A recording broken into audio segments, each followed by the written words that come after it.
Can it be like a little, like a cut scene, like? 3, 2, 1, drop it.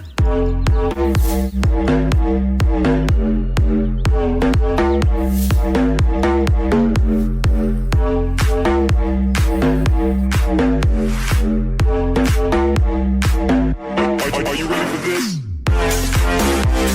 Welcome, ladies and gentlemen. This is your host, Michael Shakely, coming back at you again with another jaw-dropping episode of Hawaii Time. Ladies and gentlemen, today we have a special guest here, okay? And today that guest is Hugh Jack.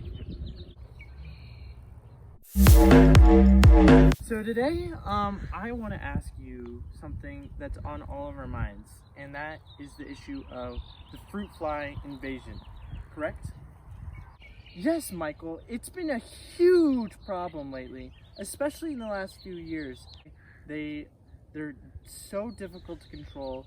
You know, I had to buy pesticides for them just so they don't kill my crops, and even that is super expensive to control, and it is making growing food here very difficult in Hawaii for me. That is heartbreaking to hear, Hugh, and quite frankly, I am quite done with this issue as well. Fruit flies are so detrimental to our economy that they cause over $300 million just to Hawaii's economy alone. And that does not include the uses of the farmers' uses of buying insecticides. Now, tell me, how are some methods you use to control your fruit flies? Yes, it's very difficult to control, and quite frankly, they don't even deserve to be here. They are an invasive species, tearing down our industry and making it so that it's hard to grow other crops than the ones that they use as their host plants. Now, tell me, Hugh, what are some current methods people are implementing now that you can use to, control the problem? Well, Michael, is synapsid bait. That is a very great way in reducing fruit fly population nowadays. Hawaii is the only state under fruit quarantine which prevents the fruit flies from spreading all around the world and wreaking havoc on other ecosystems across our entire planet and making this problem go astronomically large. What's important is we must find a method that is budget friendly for the farmers, yet also environmentally friendly in order to control this problem. I completely agree, because not only are pesticides expensive to buy to control this problem, but they also harm the environment, correct? That is correct, Michael. Pesticides can come off and spread to the surrounding environment and harming the surrounding environment and the native species around it. So Hugh, you're telling me that there is absolutely no pros behind having these invasive fruit flies here in Hawaii? Not necessarily, Michael. The cons far outweigh the pros. There are a couple pros behind having these fruit flies a part of Hawaii's ecosystem. How intriguing, Hugh. Would you mind telling me a couple of these reasons why they're good to Hawaii, I suppose? Well, for starters, Michael, even though they are detrimental, they provide food for the native species to survive. The fruit flies help break down organic matter.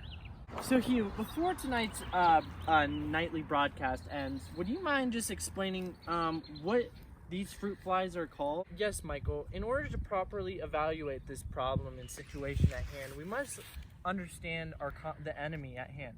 And there are 4 large enemies, which, like I said earlier, were the Mediterranean fruit fly, the Oriental fruit fly, and the Malaysian fruit fly.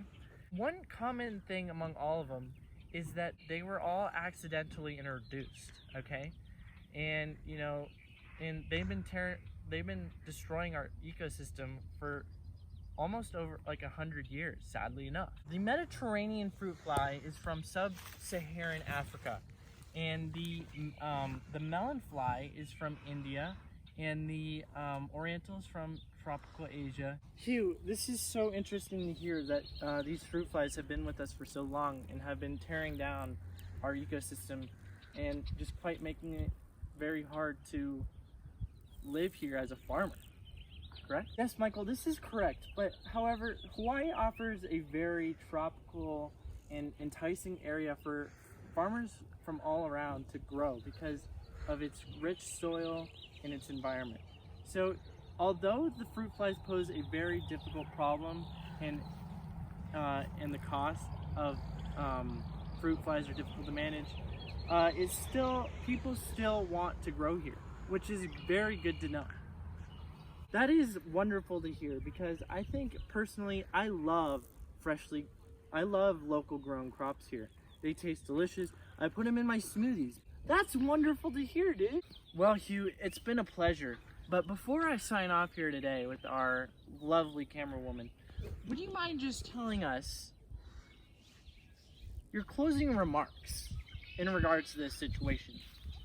Michael, first off, let me just say thank you here for coming and talking to me today. This broadcast not only informs the public on how big of an issue this is, but it also just makes the farmers here feel noticed. But what I would like to finally say is that these fruit flies, we must stop them, but we must find a budget-friendly and environmentally friendly way to eliminate this problem, because we need to make this available to the farmers and also make it so it does not hurt our own surrounding environment and native species. If we keep working together and doing our fruit quarantine, our Hawaii fruit quarantine, making it so these fruit flies can't leave the state, we can successfully control this problem and make it so this environment is rich for all to enjoy. Yes, Hugh, thank you again for your time. All right, ladies and gentlemen, that concludes our broadcast tonight.